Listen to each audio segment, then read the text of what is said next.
자, 우리 오늘은 요한 1서의 말씀을 보겠습니다. 요한 1서 5장입니다. 요한 1서 5장.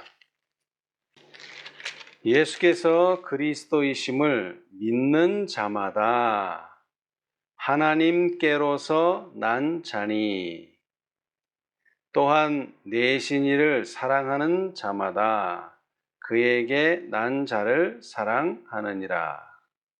우리가 하나님을 사랑하고 그의 계명들을 지킬 때에 이로써 우리가 하나님의 자녀 사랑하는 줄을 아느니라.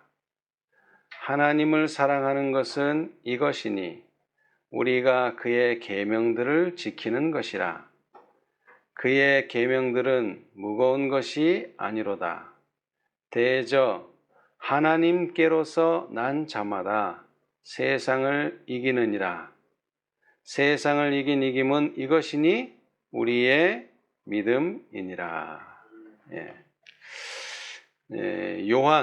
요한이 상당히 많은 성경을 남겼는데, 첫째는 요한복음이요.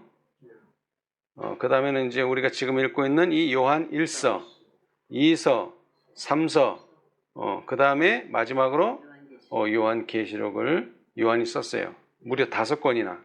이 모세도 5권을 썼죠. 창세기, 출애굽기, 레위기, 민수기, 신명기까지. 구약의 모세가 5권을 썼다면 신약에서는 이 요한이 5권의 책을 썼어요. 자, 그런데 이 5권의 책들이 다 특징이 있는데 공통점도 있어요. 자, 오늘 제가 이 5장을 읽었는데 예수께서 그리스도이심을 믿는 자마다 뭐라 그랬어요? 하나님께로서 난 자다. 그리고 하나님께로서 난 자마다 뭐를 이긴다? 세상을 이긴다. 그런데 세상을 이긴 이김은 이것이니 뭐다? 우리의 믿음. 어떤 믿음? 자, 믿음이라는 게 뭐예요? 믿음. 나 믿음이 있다 없다. 뭔가를 믿는 거죠. 목적어가 있어야 돼. 목적어. 믿는다. 그럼 뭘 믿는 거예요? 지금 요한 1서 5장 1절로 4절에. 예수께서 그리스도이심을 믿는 자마다 뭐다? 하나님께로서 난 자다. 그리고 4절에 하나님께로서 난 자마다 또 뭐 한다? 세상을 이긴다. 자, 그러니까 1절은 예수께서 그리스도이심을 믿는 자가 뭐다? 하나님께로서 난 자다 그랬고, 4절은 그렇게 하나님께로서 난 자가 뭐를 이긴다? 세상을 이긴다. 그런데 어떤 자가 하나님께로서 난 자다? 아니죠. 예수께서 그리스도이심을 믿는 자가 뭐다? 하나님께로서 난 자고, 그렇게 하나님께로서 난 자가 세상을 이기니까 우리의 믿음이 뭐다? 예수께서 그리스도이심을 믿는 거다 이 말이에요. 지금 이 시대에 예수께서 그리스도이심을 믿는 자가 많죠? 지금은 많아요. 근데 옛날에는 어땠을까? 이 당시에 예수님이 초림하셨을 당시에는 예수께서 그리스도이심을 믿는 자는 극소수에 불과했어요. 극소수. 아주 적었어요. 그래서 이게 믿느냐 안 믿느냐의 시금석이 된 거예요. 근데 그 시금석이 뭐다? 예수께서 그리스도이시냐. 자, 우리는 보통 예수님을 뭐라고 불러요? 주님. 아니요. 예수 그리스도라고 이 두 말을 다 붙여서 말하잖아요. 그죠? 그런데 이 두 말을 붙인다는 말은 예수님은 모두 되시고 그리스도도 되시고 모두 되시고 예수도 된다. 근데 여기에는 깊은 뜻이 있어요. 무슨 깊은 뜻이 있느냐? 예수라는 말을 쓸 때 우리는 이게 누가 부른 이름이에요? 예수. 자, 예를 들어서 예수님께서 12살 때 어디 가셨어요? 성전에 가셨죠? 그런데 돌아오는 길에 예수님이 따라오질 않았어요. 그래서 다음날 부랴부랴 찾으러 다녔어요. 뭐라고 부르면서 찾았을까요? 그리스도야 하고서 찾았을까요? 예수야 그러고 찾았을까요? 예수야. 예수야 하고 찾았단 말이에요. 이 예수는 물론 그 이름을 예수라 하라 했지만 인간인 인성을 가졌다는 뜻의 이름이 예수예요. 예수. 자, 그런데 반면에 그리스도는요. 신성. 이거는 신성을 가졌다는 거예요. 그러니까 그리스도라는 말을 우리가 알기 쉽게 하면 뭐다? 메시아다 이 말이에요. 메시아. 다시 말하면 저 사람은 저거 목수의 아들 아니냐 그럴 때는 뭐라는 거예요? 예수라는 뜻이에요. 나사렛에서 무슨 선한 것이 나올 수 있느냐 그렇게 말할 때 그 속성은 예수라는 거예요. 인간이라는 거예요. 그런데 그 인간이 뭐가 됐다는 거예요? 메시아가 되었다는 거죠. 그러니까 사람들이 이게 인간 예수는 보는데 뭐를 못 보는 거예요? 그리스도. 그리스도를 못 보는 거예요. 메시아라고 하는 것을 이해를 못하는 거예요, 사람들이. 그래서 예수님을 영접하지를 못한 사람이 대부분이었었어요. 그렇죠? 그래서 요한이 말하는 거예요. 그 예수께서 누구라고? 그리스도라고 믿는 자가 뭐다? 하나님께로서 난 자다. 그때 당시엔 그랬다는 거예요. 현대 진리를 믿는 사람이 뭐다? 하나님께로서 난 자다. 오늘날도 마찬가지예요. 현대 진리, 이 시대에 필요한 진리를 믿는 사람이 곧 뭐다? 하나님께로서 난 자다. 그리고 그렇게 하나님께로서 난 자만이 뭐를 이긴다? 세상을 이긴다. 예. 자, 그런데 오늘 저는 이 예수 그리스도에 대해서 좀 생각해 보고자 합니다. 왜? 예수께서 그리스도이심을 믿는 자마다 하나님께로서 났고 그 하나님께서 난 자마다 세상을 이겼기 때문에. 그렇죠? 예. 자, 하나님께로서 났다. 이게 무슨 뜻이에요? 하나님께로서 났다. 하나님께로서 났다. 이게 무슨 뜻이에요? 자, 우리는 어떻게 났어요, 지금? 지금 우리가 왜 이렇게 있어요? 엄마. 부모님으로부터 태어났기 때문에 이렇게 있죠? 예. 자, 이런 게 우리의 인생의 태어남이라면 그럼 하나님께로서 났다는 건 무슨 의미냐? 하나님께로서 났다. 요한이 설명해 줬죠? 하나님께로서 났다. 뭐라 그랬어요? 하나님께로서 났다. 영접하는 자. 그 이름을 믿는 자. 예, 어디에 나와요? 요한복음. 예, 요한복음. 자녀가 되는. 자, 1장 12절 한번 읽어보세요. 영접하는 자, 곧 그 이름을 믿는 자들에게는 하나님의 자녀가 되는 권세를 주셨으니. 예, 자, 요한복음 1장 12절에 하나님으로 나는 방법이 있어요. 어떻게 나야 돼요? 영접하는 자. 그죠? 영접하는 자가 곧 뭐다? 하나님의 자녀로 나는 거예요. 예. 근데 영접한다는 게 무슨 뜻이다? 영접하는 자, 곧 어떻게 하는 거? 믿는. 뭐를? 예수님을. 그대로 읽어야죠. 그 이름을 믿는 자들에게, 그 이름을 믿는 자들, 그 이름을 믿는다는 게 뭐예요? 이제 이게 중요해. 그 이름. 왜냐면 이름이 많으니까, 이름이 많아. 근데 뭘 믿는 거예요? 그 이름. 그리스도, 예수. 메시아라는 이름을 믿는 거예요. 예수님이 우리가 그렇게 기다리던 그 예수님하고 같은 그리스도이시다. 이걸 믿는 자가 곧 뭐다? 하나님의 자녀가 되는 권세를 얻는 거고 요한 1서에서는 하나님께로서 난 자다. 그런데 왜 우리가 자꾸 하나님께로서 난 자가 돼야 되느냐? 자, 요한은 말하는 거예요. 요한 1서 5장 18절에 한번 읽어보세요. 왜 우리가 하나님께로서 나야 되느냐? 자, 4절에도 말했지만 하나님께로서 나야지만 세상을 이겨요. 그 다음에 더 쉬운 말로는 18절. 하나님께로서 난 자마다 범죄치 아니하는 줄을 우리가 아노라. 하나님께로서 나신 자가 저를 지키심에 악한 자가 저를 만지지도 못하느니라. 예. 자, 왜 우리가 하나님께로서 나야 돼요? 왜냐하면 하나님께로서 나야지만 뭐를 안 한다? 죄를 짓지 않는다 이 말이에요. 죄를 짓지 않아. 예. 뿐만 아니라 죄를 짓지 않을 뿐만 아니라 모든 악한 자로부터 보호를 해줘. 그런데 거기에 재밌는 표현이 나와요. 자, 우리 인간은 처음에는 부모님께로서 났지만 다음에 그 이름을 믿거나 예수께서 그리스도이심을 믿으면 어떻게 돼요? 하나님께로 난 자가 되는데, 그 하나님께로서 난 자가 있고 하나님께로서 나신 자가 있어요. 자, 하나님께로서 난 자는 누구고 하나님께로서 나신 자는 누구예요? 나신 자는 예수님이시고. 네. 예수님이고 하나님께로서 난 자는 거듭난 자를 말하는 거예요. 하나님께로서 난 자는 거듭난 자. 자, 그런데 여기에 존대를 하느냐 안 하느냐의 차이만 있을 뿐이지 결국 예수님도 뭐예요? 하나님께로서 나신 자예요. 난 자예요. 예. 그러니까 예수님도 근본이 하나님께로서 났고 우리도 뭐 근본이 하나님께로서 나고 그런데 우리는 처음에 태어날 때는 하나님께로서 안 났어. 그러나 예수님은요 처음부터 하나님께로서 난 자야.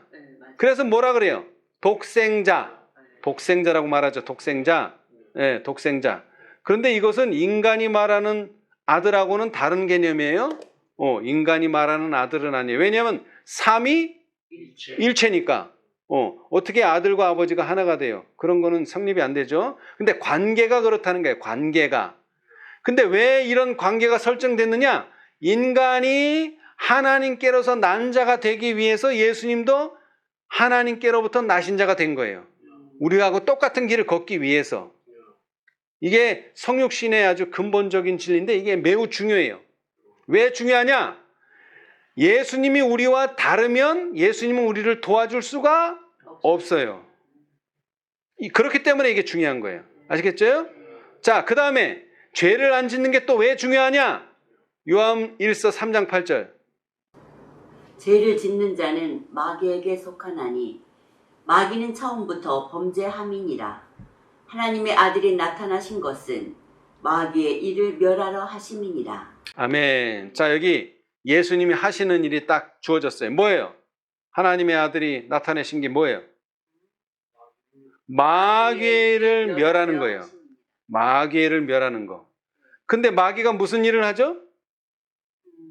죄를 짓는 거죠. 네, 다른 데 찾지 말고 내 생각 말하지 말고 요 성경절에서 마귀는 처음부터 뭐? 범죄한 자예요. 범죄하는 자. 그러니까 그 마귀를 멸한다는 건 범죄를 하지 못하게 막는 거예요. 그렇죠? 그런데 우리가 죄를 지으면 어떻게 돼요? 우리도 마귀처럼 멸하는 거예요. 네, 이거는 신분이 상관없어요. 이름이 뭐냐도 상관없어요. 그게 하나님이라도 상관없어요. 뭐를 지으면 죄를 지으면 뭐 하는 거예요? 멸하는 거예요. 네. 그 일을 누가 하는 거예요? 하나님의 아들이. 그렇기 때문에 우리가 죄를 짓지 말아야 되는 거예요. 죄를 지으면 어떻게 된다? 마귀에게 속한 자가 되고 마귀의 일을 하니까 우리도 마귀가 멸하는 것처럼 우리도 멸망한다. 그런데 그렇게 죄를 범치 않으려면 어떻게 해야 된다? 하나님께로서 난 자가 돼야 된다. 근데 어떻게 하나님께로서 난 자가 된다? 예수께서 그리스도이심을 믿는 자마다 하나님께로서 난 자고 그의 이름 그리스도를 믿는 자마다 하나님의 자녀가 되는 권세를 받는다. 그렇죠? 예. 그래서 요한 2서로 갑시다. 이번에는 7절에 뭐라고 말씀하셨느냐? 요한이 미혹하는 자가 많이 세상에 나왔나니 이는 예수 그리스도께서 육체로 임하심을 부인하는 자라. 이것이 미혹하는 자요 저 그리스도니. 아멘. 자, 보세요. 그래서 결론이 뭐냐? 요한이 결론을 내리기를 자, 이번엔 보세요. 예수하고 그리스도를 같이 썼죠? 이게 무슨 뜻이에요? 성육신이란 뜻이에요. 성육신. 예. 여러분, 저도 처음에 잘못 알았는데 성육신 그러면 우리는 거룩할 성자를 써서 거룩한 분이 육신, 육체 육자를 써서 그런 육신이 되셨다. 이런 한자인 줄 알았는데 그게 아니더라고요, 보니까. 무슨 성자냐면 이룰성이에요, 이룰성. 거룩할 성이 아니라 성육신의 그 한자는, 그러니까 뭐가 됐다는 거예요? 하나님이, 신성이 육신을 쓰셨다. 여기 말 그대로 육체로 임하셨다. 그게 성육신이란 말이에요. 자, 그런데 중요한 게 예수 그리스도께서 뭐를 임하셨다? 뭐로? 육체로 임하셨다. 이게 중요한 거예요. 여기서 말하는 육체는 뭘까요? 사람이 쓰고 있는 육체하고 똑같은 육체라 이 말이에요. 이제 여기서부터 이제 성육신의 교리가 이제 구체적으로 되는데, 자, 그러면 예수님은 거룩하신 분이니까 죄 없는 육체로 임하셨는가? 아니면은 예수님은 거룩하시지만 우리를 돕기 위해서 우리와 같은 죄 있는 육체로 임하셨는가? 왜냐하면 여기에는 육체로 임하셨다 그랬지 죄 있는 육체, 죄 없는 육체라고 그 표현이 없단 말이에요. 그죠? 자, 어떤 분으로 임하셨을 것 같아요? 죄 없는 육체로 오셔야 되죠? 예. 근데 그러면 우리를 도와줄 수가 없어요. 자, 우리 이집사님 육체가 어떤 육체예요? 이집사님 육체 어떤 육체? 죄 있는 육체예요? 죄 없는 육체예요? 있는 육체. 그러면 도우려면 어떻게 돼야 돼? 죄 있는 육체로 오셔야지. 응? 만약 예수님이 이집사님을 정말 돕고 싶다면 어떤 육체로 와야 돼? 죄 있는 육체. 그러니까 이집사님이 가지고 있는 육체와 똑같은 육체로 와야 되겠죠? 네. 근데 많은 사람들은 뭐라 그래요? 예수님은 너무 거룩하시기 때문에 죄 있는 육체로 오시면 안 된다. 죄 없는 육체로 와야 된다. 거기서부터 파생한 교리가 성모 마리아가 되는 거예요. 성모 마리아. 그런 거룩한 예수님을 잉태하려면은 마리아가 뭐가 돼야 되는 거예요, 이제? 거룩해야 되는 거죠, 이제. 그래서 성이 들어가는 거예요. 거룩할 성. 그렇기 때문에 누구도 거룩하다? 마리아도 거룩하다가 되는 거예요, 이게. 그래서 천주교회가 마리아를 섬기는 거예요. 왜? 마리아가 거룩하니까. 근데 그게 잘못되었다 이 말이에요. 예수님이 죄 있는 육체로 오셔야지만 우리를 도울 수 있지, 죄 없는 육체로 오면 우리를 도와주고 싶어도 육체는 육체인데 죄가 없는 육체 속에 계시기 때문에 우리를 도와줄래도 도와줄 방법이 없어요. 이제 우리가 성경을 보면 분명하게 나와 있어요. 근데 우리는 어떤 식으로 읽었어요? 그 모든 성경을 내가 가지고 있는 선입견과 내가 가지고 있는 생각으로 읽기 때문에 이게 그런 교리가 생겨나는 거예요, 이게. 자, 예수님의 탄생에 대해서 봅시다. 자, 창세기 22장 18절. 예수님께서 탄생하실 것이 예언되어 있었죠? 예, 그런데 예수님이 태어날 거다 이렇게 말하면 얼마나 우리가 이해하기 좋아요. 근데 오늘 우리가 과정 공부 시간에 얘기했듯이 씨앗으로 여기 표현됐어요. 씨앗. 창세기 22장 18절. 또 내 씨로 말미암아 친히 만민이 복을 받으리니 이는 내가 나의 말을 준비하였음이니라. 준행하였음이니라. 자, 여기서도 씨라는 게 정말 예수님이 씨앗으로 옮는 게 아니고 비유예요. 비유. 씨앗처럼 온단 말이에요. 씨앗. 그죠? 예. 자, 그런데 그 씨앗을 어디다 심어요? 내 호주머니 속에 넣어두면 씨앗이 터요, 안 터요? 안 트죠? 똑같아요. 예수님이 오시는데 뭐로 와야 돼요? 인간으로 와야 된단 말이에요. 인간으로. 밭으로 와야 돼, 밭으로. 근데 그 밭이 옥토면은 얼마나 좋겠어. 그러면 열매를 잘 맺을 텐데. 근데 예수님은 어느 밭으로 오셨다는 거예요? 길가밭으로 오고, 그 다음에 어느 밭? 돌밭으로 오고, 그 다음에 어느 밭? 가시밭으로 온 거예요. 그럼 목사님, 예수님은 죄를 하나도 안 지었는데요? 열매를 많이 맺으셨는데요? 그럼 어떻게 하면 돼? 길가밭이면 땅을 뭐 해야 돼? 파여서 그 흙을 부서뜨려야 돼. 단단한 흙이 되면 안 돼. 그 다음에 돌이 있다 그러면 또 돌을 어떻게 해야 돼? 건져내야지. 그 다음에 가시가 있다. 잡초가 있다. 그러면 어떻게 해야 돼?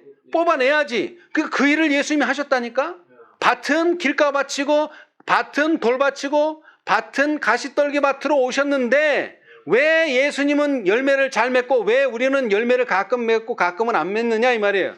우리는 밭을 안 맺기 때문에 그런 거고 우리는 돌을 안 집어내기 때문에 그런 거지만 예수님은 돌도 집어내고 가시도 집어내고 잡초도 뽑았기 때문에 열매를 맺었다 이 말이에요. 예수님의 밭과 예수님이 떨어진 육체와 우리의 육체는 다른 육체가 아니라 이 말이에요. 자, 또 봅시다. 이사야서의 예수님의 탄생, 초림에 대해서 가장 많이 예언이 되었는데 자, 7장 14절. 그러므로 주께서 친히 징조로 너에게 주실 것이다. 보라, 처녀가 잉태하여 아들을 낳을 것이요 그 이름을 임마누엘이라 하리라. 예, 자 9장 6절. 이는 한 아기가 우리에게 낳고 한 아들을 우리에게 주신 바 되었는데 그 어깨에는 정사를 메었고 그 이름은 기묘자라 모사라 전능하신 하나님이라 영존하시는 아버지라 평강의 왕이라 할 것이니라. 예, 여기에는 더 분명하게 나왔죠? 예수님이 인간이 되시는데 어떻게 인간이 돼요? 갑자기 어른으로 나타나는 게 아니에요. 어떻게? 우리랑 똑같이. 우리도 어떻게 태어났어요? 아기로 태어났죠. 그죠? 그렇게 예수님도 똑같은 방법으로 태어나는 거예요. 네, 아기로. 자, 예레미야 23장 5절. 나 여호와가 말하노라. 보라, 때가 이르리니 내가 다윗에게 한 의로운 가지를 일으킬 것이다. 그가 왕이 되어 지혜롭게 행사하며 세상에서 공평과 정의를 행할 것이며. 예, 자 여기는 예수님이 어떻게 온다 그랬어요? 의로운 가지로 온다. 여러분 왜 가지라고 표현했을까요? 가지. 응? 왜 가지로 표현했을까요? 나무. 여러분 열매가 어디 맺혀요? 가지. 뿌리에 맺혀요? 아니. 뭐 둥치에 맺혀요? 가지에 맺힌단 말이에요. 그러니까 예수님이 가지로 왔다는 뜻은 그 가지에서 뭔가 열매를 보여준다. 요 의미란 말이에요. 아시겠죠? 네, 그래서 아기로 왔다. 가지로 왔다. 또 씨로 왔다. 이게 다 의미가 있는 거예요. 그 모든 것이 다 예수님이 태어난다는 것을 예언한 거예요. 그죠? 자, 그래서 이제 정말로 예수님이 태어났어요. 신약에 와서. 자, 마태복음 1장 21절. 아들을 낳으리니 이름을 예수라 하라. 이는 그가 자기 백성을 저희 죄에서 구원할 자이심이라 하니라. 예, 자 그래서 예수님의 이름이 뭐예요? 예수예요. 예수. 예수란 말이에요. 예수. 근데 이 예수는 사실은 뜻이 뭐예요? 자기 백성을 구원한다는 거예요. 구원한다. 예, 한마디로 말하면 구원한다. 여러분 이름에 다 뜻이 있죠. 제 이름에도 뜻이 있어요. 배워서 빛난다가 제 이름의 뜻이에요. 예. 근데 그 이름은 어디서 불리는 이름이에요? 이 이름은 다 세상에서. 부모님이 지어준 이름이야. 예. 예수도 물론 부모님이 지어준 이름은 아니지만 세상에서 불릴 때는 예수야. 인간을 말할 때 부르는 이름이 뭐다? 예수예요. 근데 그리스도는 요셉이 붙여준 이름도 아니고 마리아가 붙여준 이름도 아니고 천사가 말한 이름도 아니에요. 그리스도는. 그리스도는 뭐다? 메시아다. 메시아. 이것도 뜻은 똑같아. 구원자라는 뜻이에요. 구원자. 예, 구원자라는 뜻인데 이것은 인간이 가질 수 있는 이름이 아니에요. 하나님만, 정말 인간을 구원할 그분만 가질 수 있는 이름이에요. 그래서 유대인들이 예수라는 이름은 불러줘요. 저 사람 예수다 이렇게 불러줘. 근데 뭐라는 이름은 절대 부르질 않아. 그리스도라는 말은 안 해. 그래서 베드로한테 사람들이 뭐라 그러더냐? 뭐 선지자 같기도 하고 엘리야라는 사람도 있고 뭐 여러 사람이 있습니다. 그럼 너는 나를 뭐라고 생각하느냐? 그럼 뭐라 그랬어요? 베드로가 주는 하나님의 아들이시오 그리스도시라고 분명하게 말했잖아. 그러니까 예수님이 뭐라 그랬어요? 옳도다. 이렇게 말하게 해준 거는 아버지의 뜻이다. 이 그리스도라고 예수님을 가리켜서 그리스도라고 말하는 사람은 믿음이 있는 사람이에요. 신앙이 있는 사람이에요. 영적으로 분별력이 있는 사람이야. 그렇죠? 예, 그렇기 때문에 뭐라 그랬어요? 예수를 그리스도로 믿는 자는 하나님께로서 난 자다. 이때 당시에 그랬단 말이에요. 근데 지금은 그렇게 말하면 다 믿는 사람이야. 왜? 지금은 예수가 그리스도라는 거 다 이해하고 받아들여요. 정말로. 그럼 이 시대에 필요한 건 또 뭐예요? 이 시대에 필요한 또 진리가 있겠죠. 자, 하여튼 간에 성육신에 대해서 공부하니까, 자, 그런데 그 예수님이 어떤 예수님이냐? 인간으로 아기로 태어나셨지만 요한이 말합니다. 요한복음 1장 14절. 그 아기 예수는 우리가 눈으로 보면은 분명히 인간이지만 그 속에는 뭐가 있다는 거예요? 말씀. 자, 1장 14절. 말씀이 육신이 되어 우리 가운데 거하심에 우리가 그 영광을 보니 아버지의 독생자의 영광이요 은혜와 진리가 충만하더라. 아멘. 자, 예수님은 뭐로 오신 거예요? 말씀이 육신이 되어 오신 거예요. 말씀이. 예. 근데 그 말씀이 누구예요? 아버지의 독생자란 말이에요. 하나님의 아들이란 말이에요. 예. 그래서 태어날 때부터 뭐가? 은혜와 진리가 충만해요. 우리는 태어날 때 그런 거 없었어요. 우리는 태어날 때 이런 거 없어요. 그러나 하나님께로서 나게 되면, 그래서 요한이 이것만 얘기한 게 아니라 뭐를 강조했어요? 사람이 뭐 해야 된다? 거듭나야 된다. 그래서 사람이 거듭나면 어떻게 돼요? 이렇게 똑같이 돼요. 거듭나면은. 그러나 거듭나기 전에 사람은 뭐예요? 죄로 죽을 수밖에 없는 한 인간에 불과해요. 영광은 없어요. 거기에는 영광 없어요. 그렇죠? 예. 그래서 요한이 계속 거듭남을 강조한 거예요. 너희가 이렇게 살면은 뭐 100살까지 살아봐야 오래 살 수는 있지만 뭐는 안 된다?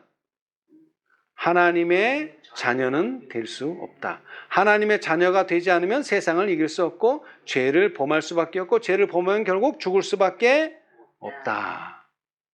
네. 자, 이제 성육신에 대해서 좀 더 자세히 봅시다. 갈라디아서 4장 4절. 여기에서 이제 하나씩 우리가 규명해 나갑시다. 성육신이 어떤 상태인가? 때가 참에 하나님이 그 아들을 보내사 여자에게서 나게 하시고 율법 아래 나게 하신 것은 예. 자, 여기 여자한테서 안 나신 분 있어요, 여기? 없어요. 없어. 다 여자한테서 났어. 예. 자, 그 다음에 율법 아래에서 나지 않으신 분, 율법 위에서 나신 분 없어. 근데 예수님도 똑같이 누구에게서 나시고? 여자에게. 첫째, 여자에게서 나시고, 그 다음 두 번째, 율법 아래. 율법 위가 아니라 율법 아래에 나게 하셨어요. 왜 이렇게 하셨어요? 다 나하고 환경이 같아야지만 나를 도와주실 수 있다는 거예요. 그게 성육신의 가장 중요한 문제예요. 나하고 다른 환경에서 예수님이 태어나면 예수님은 절대로 나를 도와주실 수가 없다. 근데 첫 번째는 여자에게서 나는 것, 두 번째는 율법 아래에 나는 것. 예. 그걸 다른 말로 하면 죄 있는 육체로 오셨다 이 말이에요. 자, 그걸 또 증명해 주는 말씀, 빌립보서 2장 6절로 8절.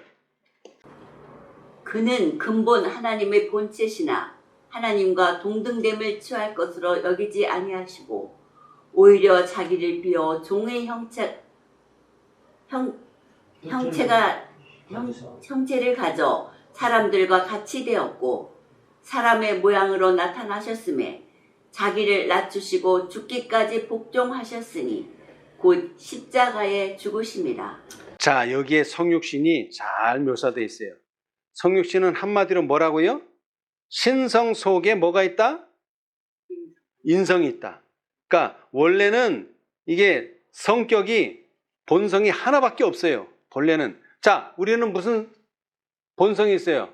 태어날 때부터 인간이란 말이에요. 인성밖에 없어. 자, 예수님은요, 태어날 때부터 존재하실 때부터 신성밖에 없어. 다 하나씩만 가졌었어.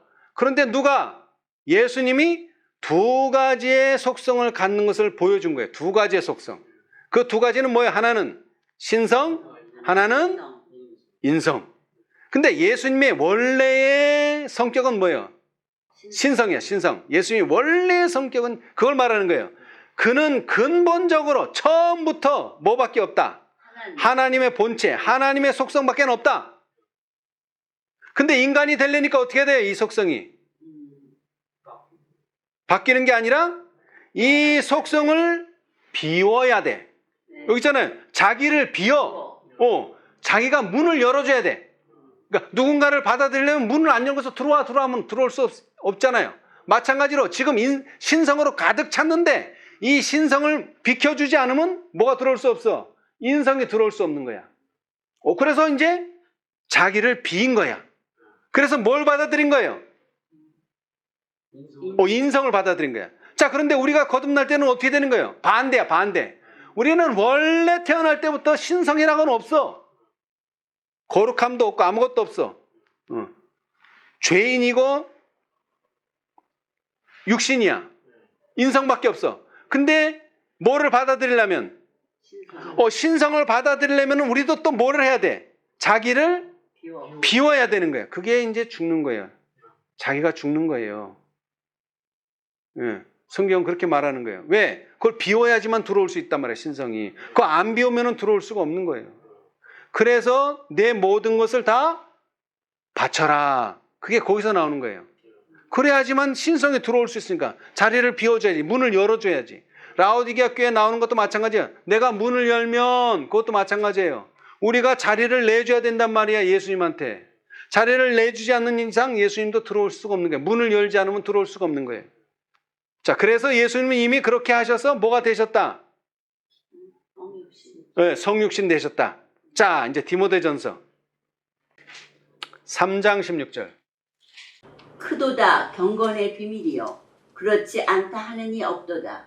그는 육신으로 나타난 바 되시고 영으로 의롭다 하심을 입으시고 천사들에게 보이시고 만국에서 전파되시고 세상에서 믿음 바 되시고 영광 가운데서 올리우셨음이니라. 아멘. 자, 그는 어떻게 나타나셨죠? 육신으로 나타나신 바 되시고. 자, 유대인 예수님 초림 당시에 유대인이 가만히 보니까 예수님이 우리랑 똑같아? 틀려? 똑같은 거야. 완전히 똑같아. 완전히 똑같아. 그런데 뭐가 달라? 아니요. 영이 달라. 영이 다른 거예요. 영이. 네. 자, 우리도 지금 부모님이 물려주신 그 육체 지금 똑같아. 예? 육체는 변한 게 없어. 근데 뭐가 달라졌어? 거듭난 후부터는 영이 달라진 거야. 영이. 예. 근데 영을 어떻게 설명하느냐? 이거 설명하기가 매우 어려워요. 예. 영이라고 하는 것은 세상에서 생각하는 것처럼, 자, 이제 예를 들어서 내가 70살이 돼서 죽었다. 그러면 사람들이 뭐라 그래요? 아, 이제 육체는 죽었지만 뭐가? 영이 천국에 간다. 그런 건 없다. 그런 영이 아니란 말이에요. 그런 영은 없어요. 내가 육체가 죽으면 영도 죽는 거예요. 근데 그 죽음은 진짜 완전히 죽는 게 아니라 아무것도 모르는 상태가 될 뿐이지만 하여튼 죽는 것과 같은 잠자는 상태가 되는 거예요. 예? 그래서 영과 육은 뭐예요? 하나예요. 하나. 육체가 죽으면 영도 죽는 거고 영이 죽으면 육체도 죽는 거예요. 근데 자꾸 우리는 그걸 분리해서 육체는 죽었지만 영은 살았다고 자꾸 이상한 교리를 만드는데 그게 아니란 말이에요. 그런데 그 영과 육의 그 관계는 거듭남에서 설명이 잘 될 수 있어요. 다시 말하지만 우리가 부모로 받던 육체가 침례받고 나온다고 해서 다른 육체가 되는 건 아니에요. 똑같은 육체야. 그럼 뭐가 달라졌냐 이 말이에요. 육체는 똑같은데 영이 달라진 거예요. 영이 달라졌다는 게 무슨 뜻이냐면 믿음이 달라졌다는 거예요. 믿음. 전에는 세상에서 사는 사람들과 똑같은 생각으로 살았는데 지금은 그런 생각을 가지고 살지 않는다는, 그게 달라진 거예요. 영. 예? 그래서 여기서도 예수님은 모양을 보니까 다 누구랑 똑같아? 사람하고 우리랑 똑같아. 근데 뭐가 달라? 영이 달라. 그래서 죄를 짓지 않는 거예요. 그렇죠? 예, 이게 중요하단 말이에요. 자, 히브리서는 더 정확하게 말해. 히브리서 2장 11절. 거룩하게 하시는 자와 거룩하게 함을 입은 자들이 다 하나에서 난 자라. 그러므로 형제라 부르시기를 부끄러워 아니하시고. 자, 이게 아주 중요한 말이에요. 자, 하나님은 원래가 뭐였다고요? 신성이었어. 신성. 거룩한 분이야. 그리고 그 거룩한 분만이 우리 거룩하지 않은 사람을 거룩하게 만들 수가 있는 거예요. 자, 그런데 다 어디에서 났다? 하나에서. 하나에서 났다. 하나님의 능력으로 났다 이 말이에요. 하나님의 능력으로. 자, 하나님의 능력으로 어떻게 된 거예요? 신성을 가지신 분이 인성을 취하실 수 있게 됐고, 그 다음에 우리는 반대로 인성만 가지고 있었던 사람이 반대로 신성을 취할 수 있는 상황이 된 거예요. 예. 그래서 하나에서 났다기보다는 한 가지 방법으로 그렇게 될 수 있다는 거죠. 한 가지 방법.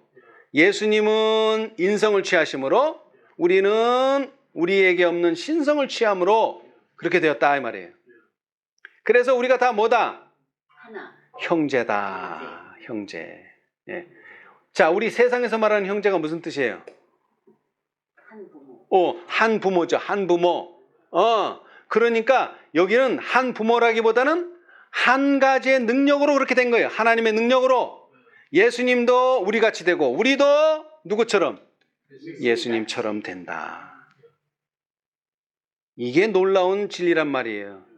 근데 사람들은 이렇게 살아요, 안 살아요? 아우, 예수님은 너무 능력이 많고 신성을 가지고 왔기 때문에 죄를 안 짓지만 나는 그렇지가 못해서 나는 조금은 죄를 그래도 좀 지어도 어쩔 수가 없다. 성경에도 나오죠? 육신이 약하여 할 수 없다. 그런 변명을 한단 말이에요. 절대 이 변명은 통하지가 않는다. 왜? 예수님이 우리하고 똑같은 환경으로 오셨기 때문에. 왜? 우리를 돕기 위해서. 근데 우리는 예수님은 그렇게 안 오셨어 하고 부인을 하고 있단 말이에요.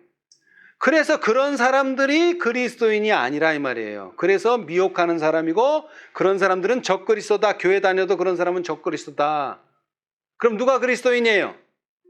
예수님이 죄 짓지 않는 생애를 사셨다면 우리도 죄 짓지 않는 생애를 살 수 있다. 예수님이 뭘 하셨다면 나도 그렇게 할 수 있다. 그렇게 믿고 그렇게 따라가는 거예요. 예. 그게 믿음이라는 거예요. 자, 그래서 다시 얘기합니다.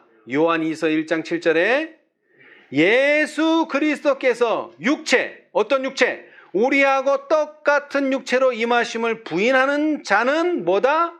미혹하는 자요, 적그리스도다. 네. 여러분 한번 이거 잘 생각해 보세요. 많은 그리스도인이 적그리스도예요. 교회를 다니는데 적그리스도라고. 왜? 죄를 계속 짓고 있으니까. 그러면서도 계속 변명하고. 자, 그러면서 요한복음 3장 5절로 가봅시다. 제가 조금 전에 얘기했지만 거듭남에 대해서 말씀하셨죠? 사람이 뭐와 뭐로? 물과 성령. 자, 잘 보세요. 사람이 뭐로? 물과 성령. 물과 성령으로. 근데 예수님은 어떻게 오셨어요? 성육신으로 오셨는데 처음에 뭐로? 물로 침례를 받으셨죠. 그 다음에는 뭐로? 성령. 그거는 우리 인간이고 예수님은 피로 임하신 자다. 자, 요한일서. 이 요한은 설명을 참 잘 해놨어요.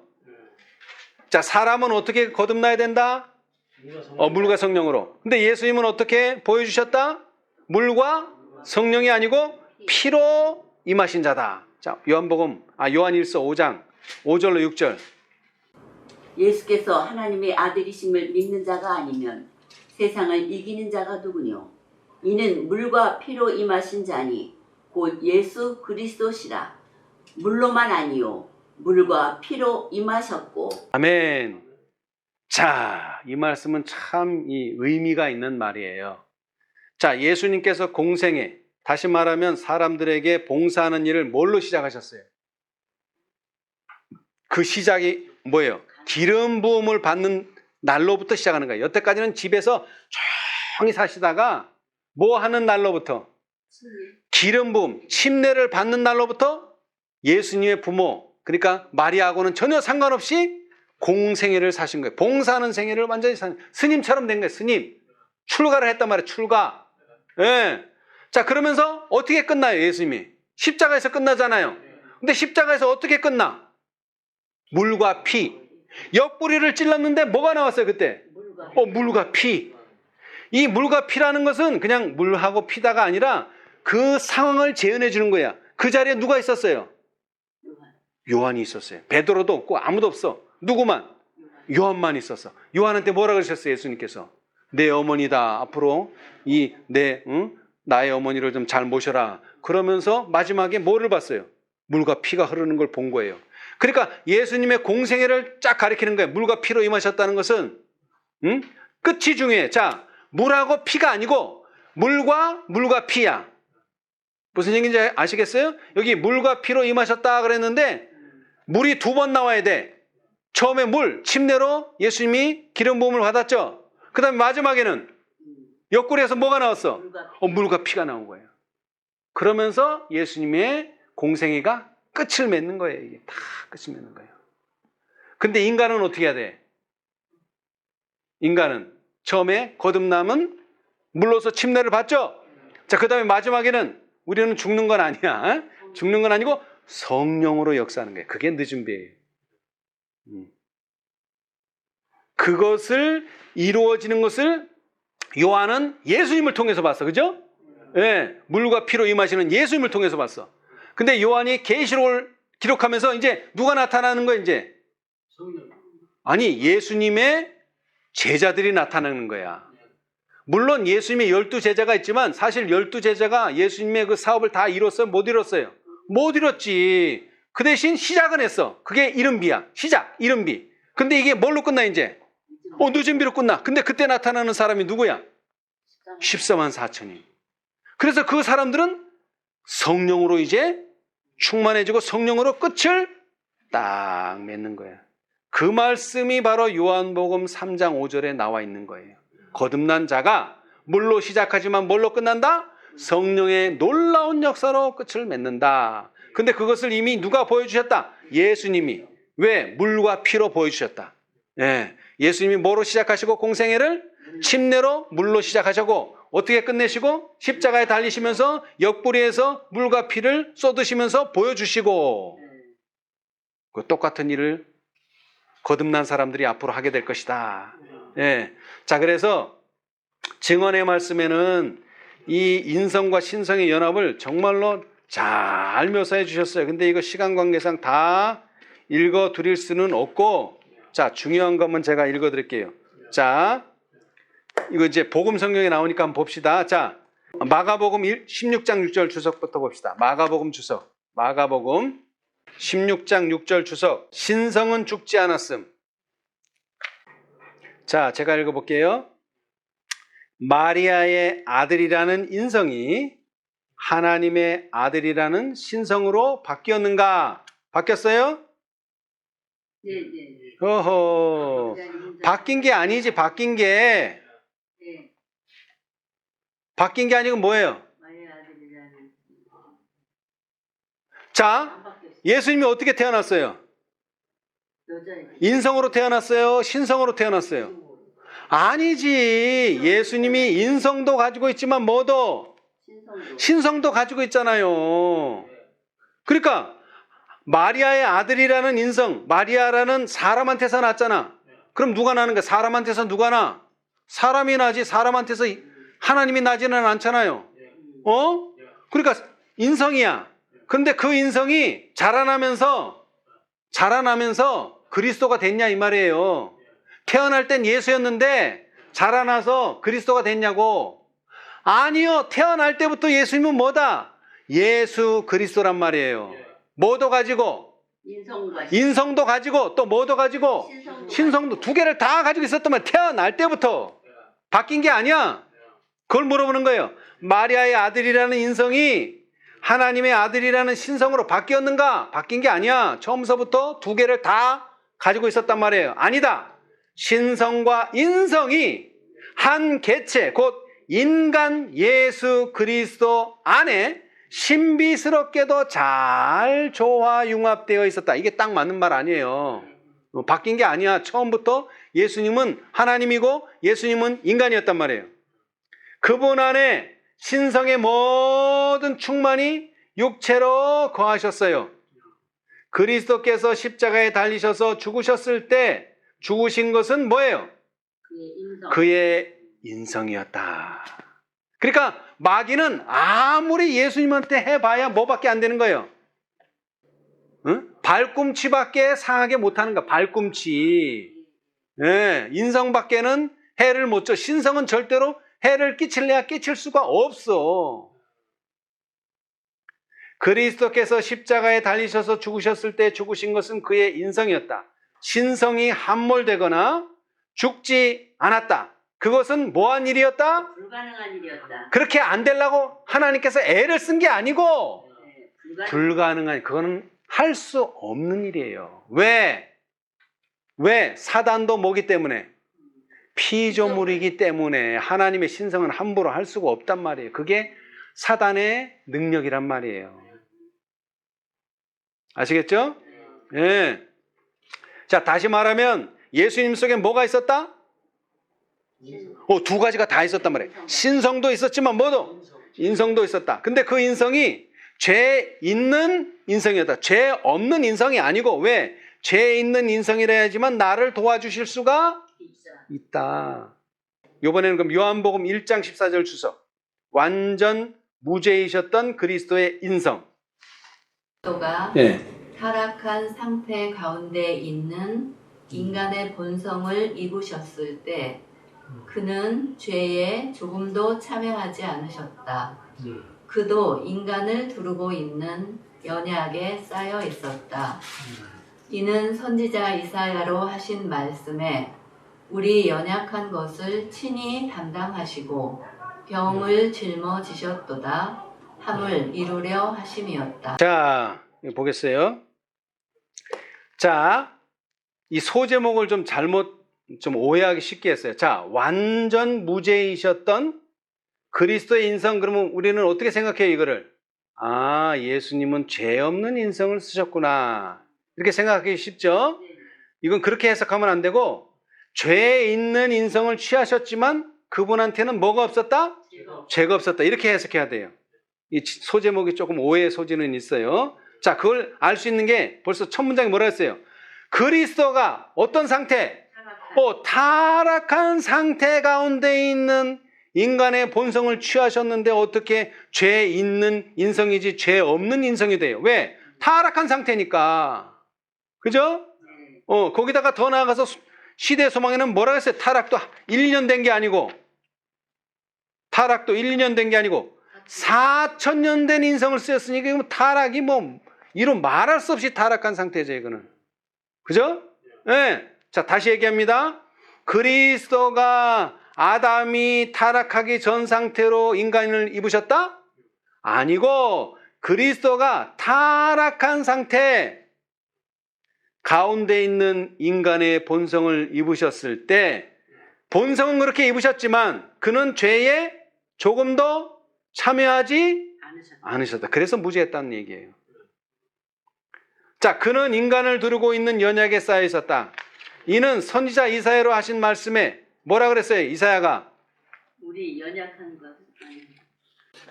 자, 여러분 십자가를 이야기할 때 이사야서를 많이 인용하죠? 예.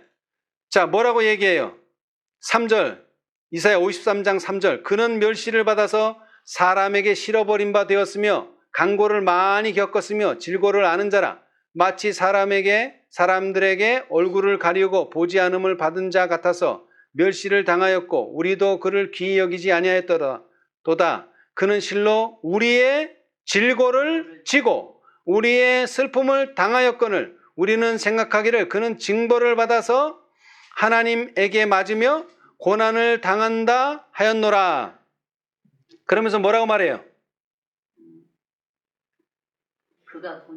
그가 찔림은 우리의 허물을 인하며 그가 상함은 우리의 죄악을 인함이라. 그가 징계를 받음으로 우리가 평화를 누리고 그가 채찍에 맞음으로 우리가 나음을 입었도다. 그래서 이사야 53장에 나오듯이 예수님은 어떤 상태? 죄에 있는 육신의 상태로 오셨지만 그 질고를 다 짊어지셨지만 절대로 죄는 짓지 않으셨다. 그럼 왜 그렇게 되셨느냐? 나를 도와주려고 그렇게 오셨다. 나를 도와주려고. 자, 계속 읽어보세요. 그는 우리의 연약한 감정에 접해 보셨으며 모든 일에 우리와 한결같이 시험을 받으셨다. 자, 여러분. 우리와 한결같이 시험을 받았다는 게 뭐예요?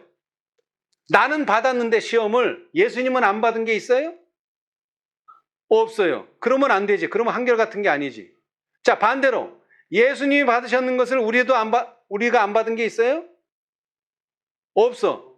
예수님이 받은 거 우리도 받고 우리가 받은 거 예수님이 받고 그래야지 한결같은 거 아니에요? 맞단 말이에요. 그러니까 내가 무슨 시험에 들었다 그러면 예수님도 그런 시험에 들었을까요? 안 들었을까요? 들었어. 근데 예수님은 어떻게 했어요? 항상 제가 승리하셨단 말이에요. 우리는 승리할 때도 있고 패배할 때도 있지만 예수님은 한 번도 져본 적이 없어요. 그러니까 그걸 생각하셔야 돼. 자, 그 다음 그러나 그는 죄를 알지 못하셨다. 그는 흠도 없는 어린 양이었다. 사단이 그리스도를 유혹해서 가장 작은 죄라도 죄에 빠뜨릴 수 있었더라면 사단은 그리스도의 머리를 상하게 하였을 것이다. 그러나 그는 그분의 발꿈치를 상하게 하였을 뿐이었다. 그리스도의 머리에 상처를 받았다면 인류의 희망은 사라졌을 것이다. 하나님의 진노가 아담에게 내려졌던 것과 같이 그리스도 위에도 내려졌을 것이다. 그리스도와 그의 교회는 아무 소망이 없었을 것이다. 자, 여러분 보세요. 자, 그리스도가 하나님의 아들이죠. 근데 죄를 지었어요. 그럼 봐줄 수 있을까요? 하나님이? 아니요. 이게 그걸 말하는 거예요. 자, 그런데 우리가 예수를 믿는다고 고백했는데 우리가 죄를 졌어. 하나님이 우리를 봐줄까요? 아니요. 봐줄 수가 없어요. 왜? 자기 아들이라도 봐주지 않았는데 우리는 원래 자기 아들이 아니야. 자기 자녀가 아니야. 원래가. 근데 뭐가 된 거예요? 자녀로 삼아주신 거예요. 입양을 했단 말이에요. 하나님께서. 응? 그럼 우리가 어떻게 살아야 돼요? 죄 짓지 않는 생애를 살아야죠. 죄를 지으면 안 돼요. 그럼 뭐가 죄 짓는 거예요? 요한이 계속 요한 1서에 뭐라고 얘기했어요? 죄 짓지 않는 생애가 어떤 생애다? 하나님의 계명을 지키는 거다. 여러분, 하나님의 계명이 뭐예요? 이 성경에 계명이 많아요. 이거 하지 말라 하라는 게 많아요. 그러나 그 중에서도 특히 10가지 10계명을 지켜야 되는 거예요. 그 중에서 넷째가 뭐예요? 안식일을 기억하여 거룩히 지키라예요. 그 변한 적이 없어요. 변할 수도 없어요. 그리고 이것을 지킨다는 게 뭐예요? 내가 하나님께로서 났는지 사단에게 속했는지를 보여주는 거예요. 우리가 일요일을 지키면 우리는 뭐예요? 사단에게 속한 자예요. 그러니까 몰라서 지키는 건 어쩔 수 없어요. 몰라서. 알고서도 지키면 그거는 사단에게서 난 자예요. 자, 그 다음 우리는 그리스도의 인성에 완전히 아무 죄가 없었다는 점에 대하여 의심하지 말아야 한다. 우리의 신앙은 총명한 신앙이어야 하며 속죄의 희생을 믿는 충분하고 완전한 믿음으로 완전한 확신 가운데서 그리스도를 바라보아야 한다. 아멘. 자, 여기에 이제 오해의 소지가 있는 거예요. 우리는 그리스도의 인성에 완전히 아무 죄가 없었다는 점에 대하여 의심하지 말아야 된다. 그러니까 보세요. 아하, 죄 없는 육신을 가지셨구나. 이렇게 생각하면 안 돼요. 이 말의 뜻이 뭐냐면 이게 화이트 부인이 잘못 쓴 게 아니라 예수님은 죄 있는 육신을 가지셨지만 죄에는 조금 더 참여하지 않고 죄는 한 번도 짓지 않았다는 뜻이지 죄 없는 인성을 가졌기 때문에 예수님이 죄를 짓지 않았다는 뜻이 아니라 이 말이에요. 아시겠어요? 네. 다시 얘기합니다. 예수님이 나를 도와주려면 예수님은 나하고 환경이 같아야 돼요? 달라야 돼요? 같아야죠, 당연히. 근데 뭐 내가 가난한 집에 태어나고 뭐 부잣집에 태어나고 이런 환경을 말하는 게 아니라 죄 지을 수 있는 환경이냐, 죄 지을 수 없는 환경이냐, 이게 중요한 거야. 자, 우리는 다 뭐 할 수 있는 환경에서 태어났어요. 죄 지을 수 있는 환경에서 태어났어. 가난하든 부자든 뭐 부모가 있든 없든 하여튼 우리는 항상 죄 지을 수 있는 환경에서 태어난 거야. 그러면 예수님도 어디서 태어나야 돼요? 죄 지을 수 있는 환경에서 태어나야 돼, 예수님도. 근데 예수님은 죄 지을 수 없는 환경에서 딱 태어나 놓고서는 야, 너 왜 이렇게 자꾸 죄를 짓냐? 그러면 얘기가 돼, 안 돼? 안 된다 이 말이에요. 자기는 죄 지을 수 없는 환경에서 태어나고서 우리는 죄 지을 수 있는 환경에서 태어나고, 그럼 환경이 다른데 당연히 예수님은 죄를 짓지 않지. 근데 그런 게 아니라 이 말이에요. 예수님도 죄를 지으려면 얼마든지 지을 수가 있었다 이 말이에요. 그런데 죄를 짓지 않았다 이 말이에요. 자, 이제 로마서를 봅시다. 그런 이걸 이제 이해하면 로마서가 이제 해석이 잘 되는 거예요. 해석이 잘 돼. 로마서 7장 7장과 8장을 오늘 집에 가서 한번 읽어보세요. 그러면 해석이 잘 될 거예요. 자, 보세요. 로마서 8장 3절. 율법이 육신으로 말미암아 연약하여 할 수 없는 그것을 하나님은 하시나니. 자, 여기까지만 보겠어요. 자, 율법이 뭐예요? 율법. 10계명. 뭐는 해라, 뭐는 하지 말아라. 이 율법이란 말이에요. 근데 이 율법을 내가 지키고 싶어. 근데 뭐를 가지고는 안 지켜져, 이게? 육신 또는 육체. 육신으로 가지고서는 이 연약해가지고 이 율법을 지킬 수 있어, 없어? 없어요. 이게 문제라는 거예요, 이게. 자, 예수님은 어때, 그럼? 예수님도 율법 아래 놨다 그랬잖아요. 율법 아래 놨다는 뜻이 뭐예요? 예수님도. 율법이 육신으로 말미암아 연약하게 할 수 없어. 예수님도. 그 인성만 가지고서는 할 수 없어. 근데 예수님은 뭘 사용했어, 그때? 신성을 사용했단 말이에요, 신성. 그러면 우리도 어떻게 해야 돼, 이제? 신성을 사용해야지만 우리도 뭐 하지 않을 수 있어요? 죄를 안 지을 수 있는. 이제 그 다음에 나오는 거야. 곧 죄를 인하여 자기 아들을 죄 있는 육신의 모양으로. 여기 나와 있네. 예수님은 어떻게 보냈다고요? 자기 아들을 죄 있는 육신의 모양으로 보내요. 육신의 죄를 정해서. 왜 그렇게 했어요? 내가 그곳에서 태어났으니까 그런 거야. 내가. 그러니까 나랑 똑같아야지 예수님이 나를 도와주지. 그러니까 하나님께서 자기 아들을, 예수님을 그 속에다 집어넣은 거야. 죄 있는 육신 속에다가. 그죠? 환경이 똑같아야 되니까. 그러나 예수님은 뭐 했어요? 죄를 짓지 않았단 말이에요. 자, 이제 히브리서도 마찬가지. 히브리서 자 12장 14절. 자녀들은 혈육에 함께 속하였음에 그도 또한 한 모양으로 혈육에 함께 속하심은 사망으로 말미암아 사망의 세력을 잡은 자 곧 마귀를 없이 하심. 자, 이게 무슨 뜻이냐면, 자, 우리는 다 혈육이에요. 육체란 말이에요. 육신으로 태어났어. 그럼 어떻게 돼, 결국? 죽죠. 그러니까 사망이 나오는 거야. 예? 사망. 그죠? 예. 혈육에 함께 속하심은, 그러니까 누가 속했다는 거야? 예수님도. 그래서 결국 예수님도 죽었잖아요. 왜 죽어? 인성이 있기 때문에 죽는 거야. 인성 없으면 안 죽어. 죽이려고 그래도 안 죽어. 근데 왜 죽었냐? 인성을 쓰셨기 때문에 죽은 거야. 근데 왜 인성을 쓰셨느냐? 사망으로 말미암아 오는 그 사망의 세력을 뭐 하기 위해서? 없애기 위해서. 예.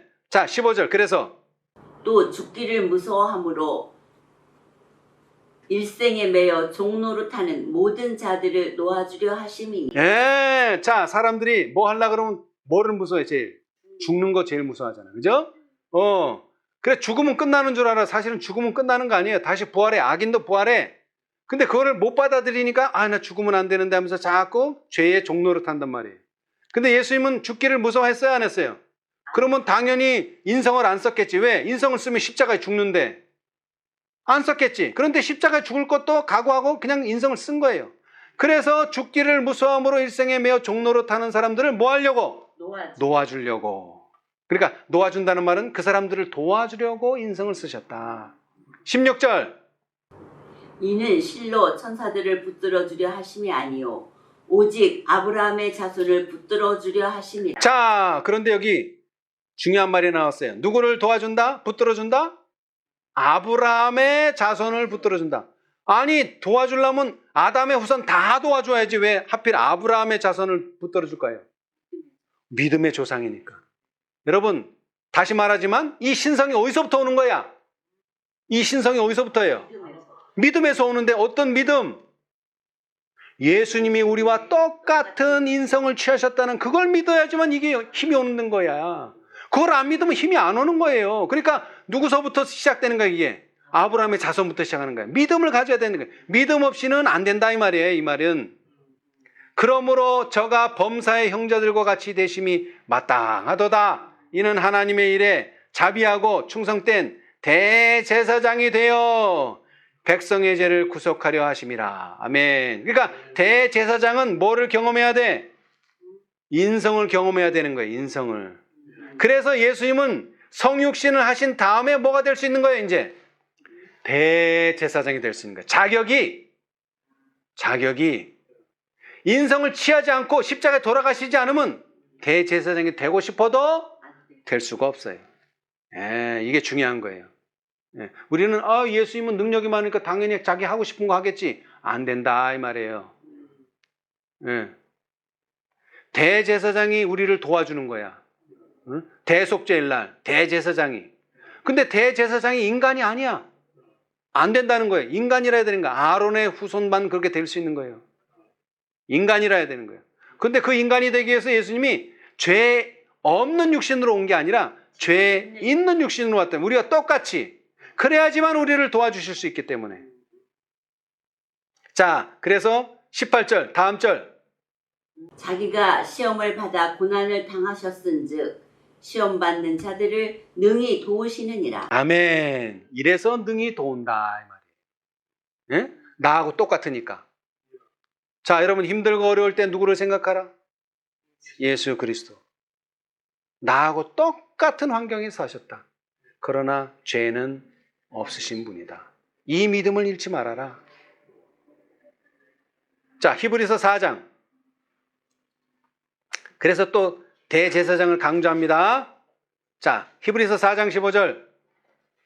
우리에게 있는 대제사장은 우리 연약함을 체휼하지 아니하는 자가 아니요 모든 일에 우리와 한결같이 시험을 받은 자로되 죄는 없으시니라. 아멘. 이제 이 말이 좀 더 이해가 잘 가죠?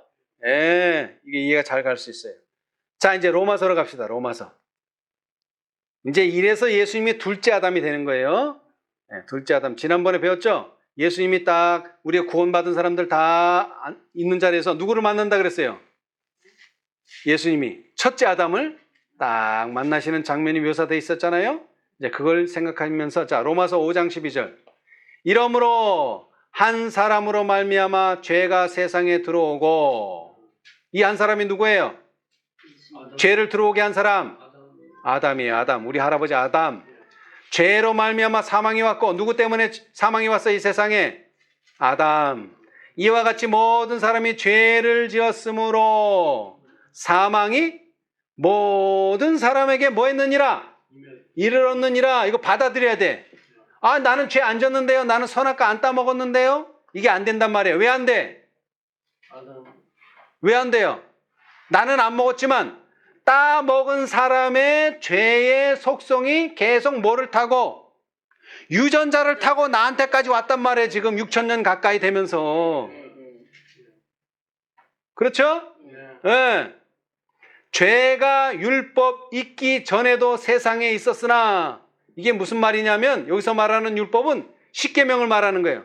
십계명 우리 언제 받았어요? 세상에 언제 있었어요? 십계명이. 십계명이 언제 있었어요? 그렇죠. 모세가 시내산에서 받았죠. 자, 이제 봐요.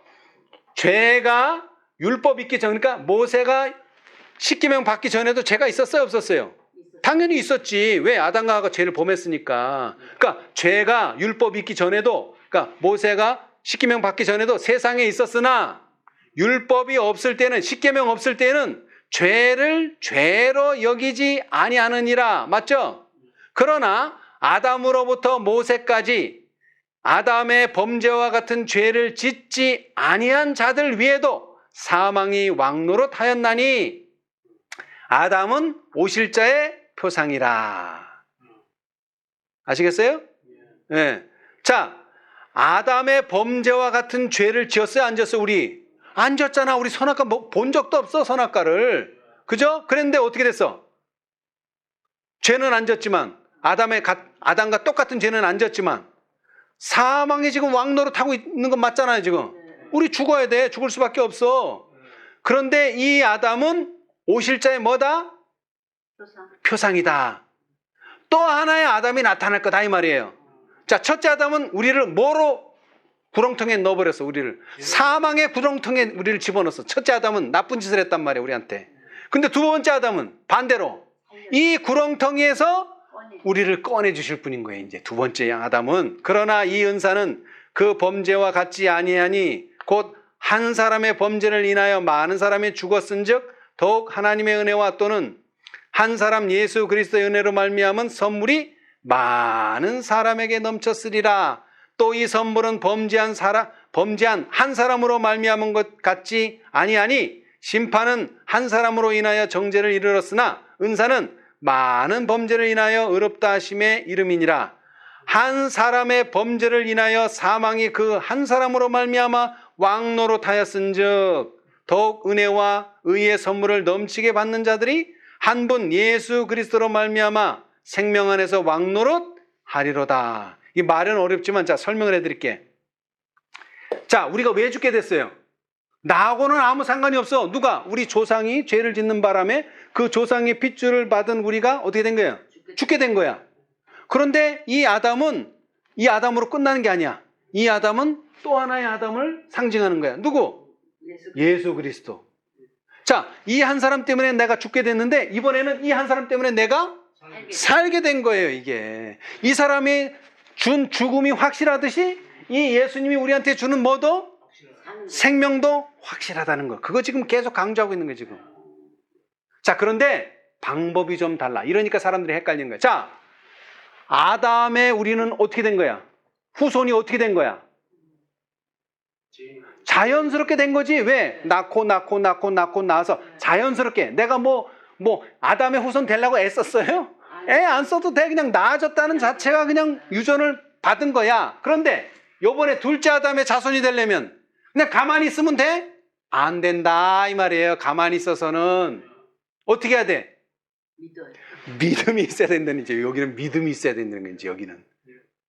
근데 그거 믿는 것도 어렵지 않잖아요. 에? 자연스럽지는 않지만 내가 믿기만 하면 뭐가 되는 거야? 하나님의 자녀가 되는 권세를 받는 거야. 믿기만 하면 그냥 받는 거야. 믿기만 하면. 에? 얼마나 쉬워. 뭐 땅을 파는 것도 아니고 뭐 어려운 거 아니야. 믿기만 하면 돼. 근데 뭘 믿어야 돼? 예수 그리스도가 육체로 오신 거. 어떤 육체? 나하고 똑같은 육체. 뭐 죄 있는 없는 따질 것 없어. 그냥 나하고 똑같은 육체로 왔다고 생각하면 돼. 그걸 믿다라는 거예요. 지금 요한이 계속 말하잖아요. 하나님께로서 난 자는 누구다? 예수가 그리스도로 오심을 믿는 자다. 요한복음에서도 말했잖아. 하나님의 영접하는 자 곧 그 이름이 뭔데? 메시아. 예수님은 메시아다. 그렇게 믿는 사람들은 다 하나님의 자녀가 된다. 간단하단 말이야. 믿음이 있어야 돼. 대신 믿음이 있어야 돼. 그런즉 한 범죄로 많은 사람이 정죄에 이른 것과 같이 의의 한 행동으로 말미암아 많은 사람이 의롭다 하심을 받아 생명에 이르렀느니라. 한 사람의 순종치 아니함으로 많은 사람이 죄인 된 것 같이 똑같이 한 사람의 순종하심으로 많은 사람이 뭐가 되리라? 의인이 되리라. 이게 믿음으로 말미암는 의라 이 말이에요. 아멘. 예. 자, 아까도 말했죠. 예수님께서 어떤 육체를 가지고 태어나셨다고요? 죄 있는이지만 유전. 예. 예. 그거 이제 읽어드릴게요. 자, 시대의 소망 49페이지 한번 같이 읽어봅시다. 시대의 소망 49페이지. 예. 예수님도 우리와 똑같은 육체를 가지셨다 이 말이에요. 자, 베들레헴의 이야기는 담이 없는 주제이다. 찾아보세요. 시대의 소망 49페이지. 베들레헴의 이야기는 다함이 없는 주제이다. 그 속에는 깊은 하나님의 지혜와 지식의 부요함이 숨겨져 있다. 우리는 하늘의 보좌를 구유와 바꾸시고 경배하는 천사들과의 교제를 외양간의 가축과 바꾸신 구주의 희생에 경탄한다. 사람의 자만심과 자부심은 그분의 임재 앞에 견책을 받는다. 그러나 이것은 그분의 놀라운 겸비의 시초에 지나지 않았다. 아담이 에덴에서 죄를 짓지 않았을 때에라도 하나님의 아들이 인성을 취하는 것은 거의 무한한 굴욕이 되었을 것이다. 그런데 예수께서는 인류가 4000년간의 죄로 말미암아 연약하여진 때에 인성을 취하셨다. 그분은 아담의 모든 자녀들과 같이 위대한 유전의 법칙이 끼쳐온 결과를 받아들이셨다. 이러한 결과가 어떠하였는지는 그분의 육신의 조상들의 역사 가운데 드러나 있다. 그분은 이러한 유전을 지니고 우리의 슬픔과 시험을 공유하시며 우리에게 죄 없는 생애의 모본을 주기 위하여 오셨다. 아멘. 자, 여기 나와 있죠? 예수께서는 인류가 4000년간의 죄로 말미암아 연약해진 때에 인성을 취하셨다. 그 말의 뜻이 뭐냐? 그분은 아담의 모든 자녀들과 같이 위대한 유전의 법칙이 끼쳐온 결과를 받아들이셨다. 이 말이 뭐냐면 아담이 범죄하기 전 그런 죄 없는 그런 육체를 가지고 온 게 아니고 4000년간이나 죄에 찌들어진 그 육체를 가지고 오셨다. 그러나 뭐는 없으시다? 죄는 없으시다. 예. 자, 이게 왜 중요하냐? 율법은 의, 즉 의로운 생애, 완전한 품성을 요구하지만 인류는 그 요구에 미칠 수 없다. 이게 인간의 능력의 한계란 말이에요. 인류는 하나님의 거룩한 율법의 요구를 충족시킬 수 없다. 그러나 그리스도께서 인간으로서 지상에 오셔서 거룩한 생애를 사시고 완전한 품성을 개발시키셨다. 그리스도께서는 그것을 받고자 하는 모든 자들에게 뭐로 주신다? 값없이 선물로 주신다. 그분의 생명은 사람들의 생명을 대신하신다. 그리하여 그들은 하나님의 관용을 통하여 과거의 죄를 용서받는다. 뿐만 아니라 그리스도께서는 하나님의 속성을 사람들에게 불어 넣으신다. 근데 이게 언제 가능해요? 믿음이 있을 때만 가능하다 이 말이에요. 그분은 인간의 품성을 거룩하신 하나님의 품성에 따라 형성하여 영적인 힘과 아름다움을 지닌 훌륭한 건물이 되게 하신다. 그리하여 바로 이 율법의 의가 그리스도를 믿는 자에게서 뭐 된다? 성취된다. 그러면은 어떤 말씀이 이루어지느냐? 하나님께서는 자기도 의로우시며 또한 예수 믿는 자를 의롭다 하실 수 있다는 말씀을 증명한다 이 말이에요. 그러면 이 세상은 뭐예요? 끝이 난다. 자, 이제 마지막으로 한 말씀만 보겠어요.